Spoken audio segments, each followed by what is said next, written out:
Assalamualaikum warahmatullahi wabarakatuh. Teman-teman, selamat datang di Kumnini Official. Sekarang kita punya menu baru yaitu nguping. Nguping ini ngobrol ilmu parenting. Nah, di menu baru ini kita bakal banyak ngebahas tentang ilmu-ilmu parenting, terutama ilmu parenting secara umum. Hmm, Dan juga nanti kita bakal ngebahas ilmu parenting secara khusus. hmm, Ilmu parenting secara khusus ini kita akan ngebahas tentang bagaimana mendidik anak secara untuk menghafal Al-Quran. Jadi hmm. secara parenting Khusus. nabawi, Hmm, secara parenting Islam, itu secara khusus. Tapi secara umum kita akan ngebahas ilmu-ilmu parenting. hmm.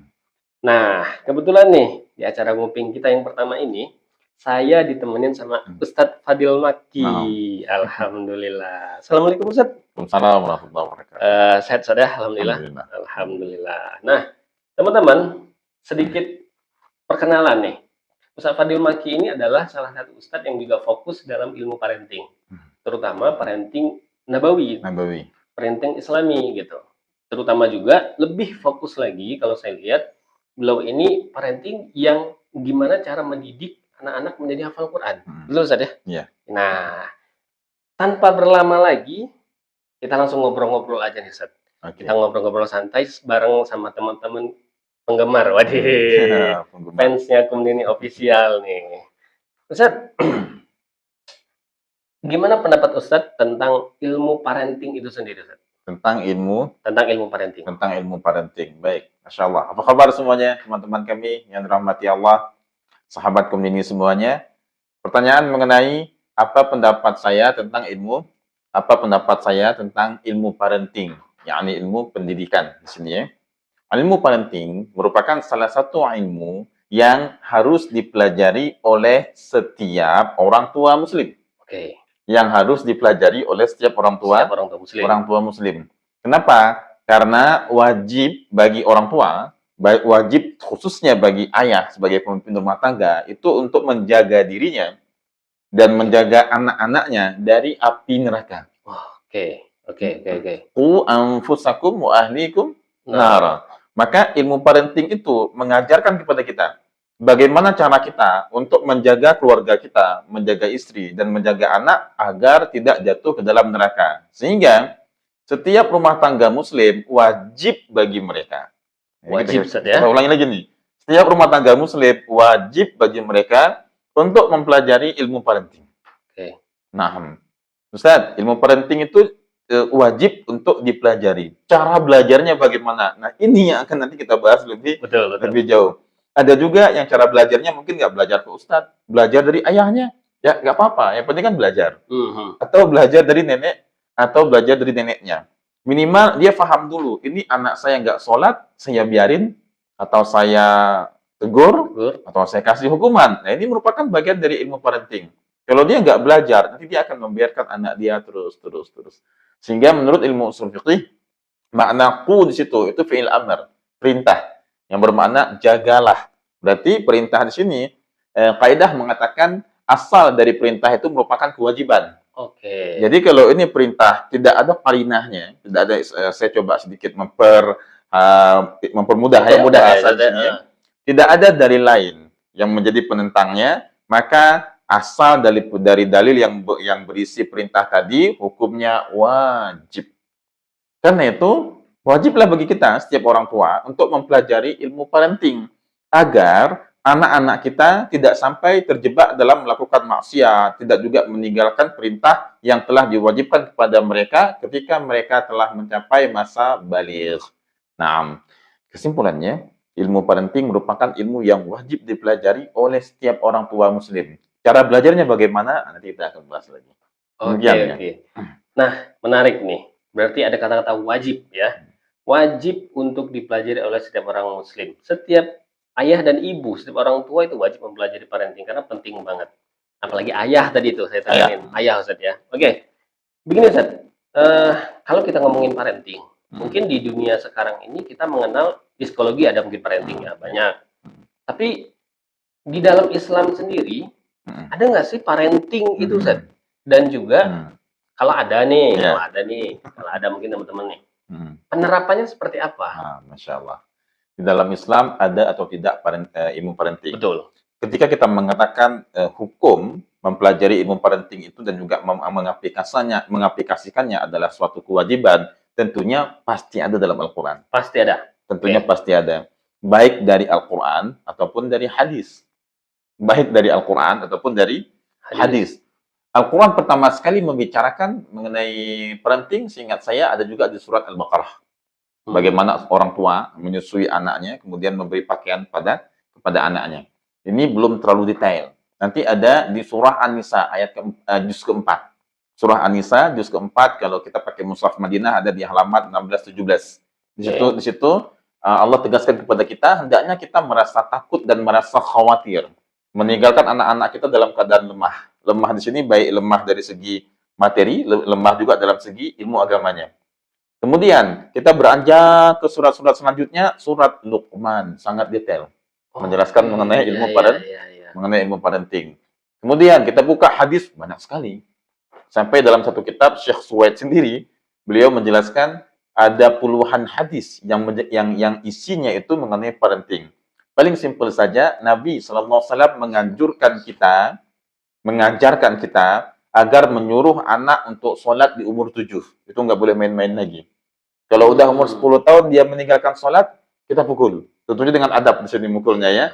Maka di sini dari Al-Quran dan dari hadis menjelaskan bagaimana cara kita mendidik anak, atau bahasa lainnya apa? Parenting. Bahasa lainnya parenting. Sehingga dalam Islam parenting itu udah ada dan sumbernya berasal dari wahyu.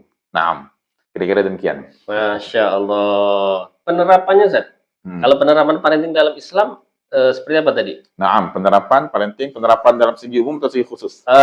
Kita bicara umum dulu, Zat. Karena ini kan nguping pertama nih, ngobrol ilmu parenting pertama nih, episode pertama ini, atau tema pertama. Penerapannya secara umum dulu. Kalau secara khusus kita bicarakan nanti, Zat.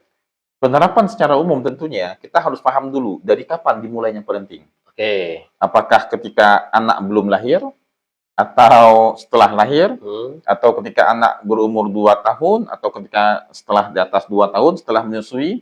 Kalau kita membahas penerapannya, kita harus pahami dulu dari mana, dari kapan mulainya.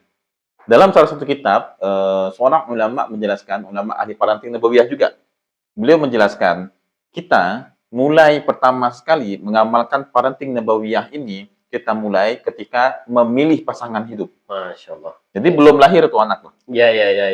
Jadi mulai memilih pasangan hidup. Kenapa? Karena pasangan ini akan menjadi duet dalam kehidupan kita untuk mendidik anak. Jadi banyak orang berpikir, entar kalau udah anak lahir baru belajar. Bukan. Jadi penerapannya bukan ketika anak udah lahir. Kayak Kang Khairukum, antum kerja sehari berapa jam? Sehari 8 jam. Anak-anak sama siapa? Anak-anak lebih banyak sama uminya. Bukan sama tetangga? Bukan, Ustaz. Anak saya bukan anak tetangga, Ustaz. Berarti kalau sama uminya, maka kita harus yakinkan diri kita memilih calon umi untuk anak-anak kita, itu bukan calon umi yang sembarangan. Nah, calon umi yang berkualitas. Nah, sehingga penerapannya itu dimulai dari kapan? Dari bahkan sebelum kita punya anak. Kita udah mulai mempersiapkannya. Karena ketika kita nanti sibuk di luar rumah, bekerja, ataupun kita mencari nafkah yang lainnya ya, kita harus yakinkan diri kita, saya menitip anak-anak saya pada istri, pada ibu anak-anak saya, yang tentunya dia adalah seorang perempuan berkualitas. Betul. Ada kalimat begini, al-um madrasatul ula wal aula. Ibu itu adalah madrasah tempat belajar anak-anak yang pertama dan paling utama.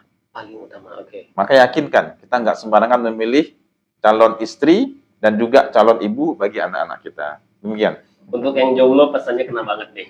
Ya, untuk yang jomblo lagi nyari-nyari. Kalau yang udah nikah tapi ternyata pasangan nggak berkualitas gimana? Bisa belajar kayaknya. Oh, bisa belajar. Nggak cari lain. Bisa belajar. Bisa belajar sama yang lain. Bisa belajar, bisa dididik. Bisa dididik. Oke, itu bahasan yang lain, Zat. Nah. Oke, Zat. Kalau berarti tadi yang pertanyaan pertama ilmu parenting wajib, yang kedua ada dalam Islam itu ilmu parenting dan memang dalam Al-Quran sendiri bicara. Saya baru ingat ya. Dari dalam hadis. Surah Luqman, kita tahu gimana Luqman berbicara dengan anaknya, ngomong dengan anaknya gitu, Ustaz ya. Oke, Ustaz. Selanjutnya, berarti pertanyaan ketiga dan keempat yang ingin saya tanya akan terjawab sebenarnya. Penting nggak ilmu parenting? Penting banget, Ustaz ya. Penting banget. Nah, harus nggak belajar parenting?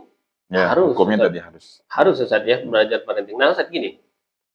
kembali ke tema apa bahasan yang Ustaz sampaikan tadi. Bentar, Anda potong. Ya. Tadi kan harus. Hmm. Nah, nanti kita akan bahas bagaimana cara belajarnya. Oke, Karena gimana kalau cara belajarnya? ini udah hukumnya wajib, jadi harus jelas juga bagaimana ketentuannya, bagaimana kewajibannya, apakah cara belajarnya itu juga harus belajar di kampus, harus belajar Ya, di sini, di sini, di ya, sini. Kita akan bahas terus nanti. ya. Nah, yang menarik, yang kedua Ustaz tanyakan ke saya tadi tuh.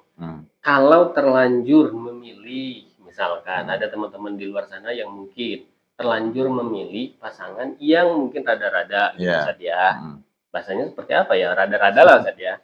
Tapi udah tobat lah istilahnya. Udah tobat, Dan mau ya. belajar gitu Ustaz ya, dan mau belajar. Kira-kira mereka ini belajarnya itu harus mulai dari mana Ustaz? Ya. Baik, buat kita dan juga buat semua teman-teman yang dulu sebelum menikah mungkin belum hijrah, setelah menikah hijrah dan ingin anak-anaknya seperti anak-anak yang berkualitas Betul. tentunya ya. Dari mana dia memulai? Ada beberapa materi ilmu agama yang ini wajib untuk dipelajari oleh setiap muslim. Kami khulasahkan, kami buat ringkasannya di sini ada 3 dan ini juga sudah dijelaskan oleh para alim ulama. Yang pertama ilmu tauhid, ilmu akidah. Bagaimana kita mengenal Rabb kita. Naam. Yang kedua, ilmu fiqih. Setelah kita mengenal Rabb kita, maka kewajiban kita juga untuk beribadah menyembahnya. Ilmu fikih yang mengajarkan bagaimana cara kita menyembah Rabb kita. Beribadah kepada Rabb kita. Yang apa tadi yang kedua? Yang kedua fikih. Fikih. Yang ketiga, fikih ini kalau tidak dibarengi adab, tidak dibarengi akhlak yang baik, amalan kita hangus. Contohnya apa? Contohnya orang sholat 5 waktu, tapi ria, tapi sombong, tapi ujub, tapi ghibah. Habis amalannya. Sehingga yang ketiga adalah ilmu akhlak. Maka kita garis besarkan ada 3. Ilmu tauhid, ilmu fikih, ilmu akhlak. Sehingga ketiga ilmu ini juga hendaknya diajarkan kepada anaknya. Kalau orang tua nggak bisa ajarkan semuanya, antarkan anaknya ke seorang ulama. Ustaz, saya nggak bisa ajarkan ilmu akhlak. Akhlak saya juga masih amburadul. Ibunya, orang tuanya pelan-pelan memperbaiki diri, anaknya bawa ke ulama. Baik. Bukan berarti anak udah bandel banget dibawa ke pesantren, bukan. Di rumah dididik dulu. Dididik dulu ya, baik Ustaz. Karena gini, Kang Khairukum, sebagian orang, Ustaz, saya nggak sanggup jadi anak saya lagi di rumah. Ini melawan dia sama orang tuanya. Udahlah, kami antar aja ke pondok Ustaz, biar Ustaz yang didik. Kita ini sebagai guru, kalau orang tuanya nggak sanggup didik dia, apalagi kita. Betul. Nah, jadi orang tua punya keinginan untuk mengajarkan 3 ilmu ini secara umum ya, secara khusus ya. Secara umum ada banyak ilmu agama yang lain. Minimal anak mengenal Rabbnya, tahu cara menyembah Rabbnya, dan faham bagaimana berakhlak, beradab yang baik agar ibadahnya itu nggak rusak, nggak hilang. Naam.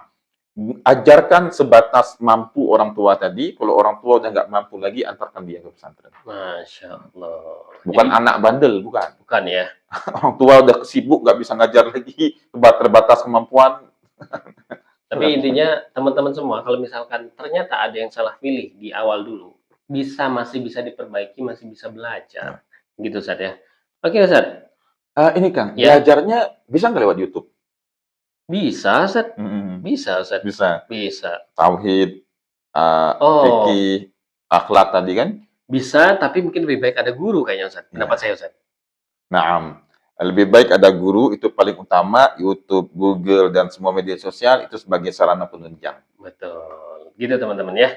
Jadi tetap semua ada jalannya. Kalau sudah terlanjur nggak apa-apa. Yang penting ada jalannya kok untuk kita berbaikan lagi.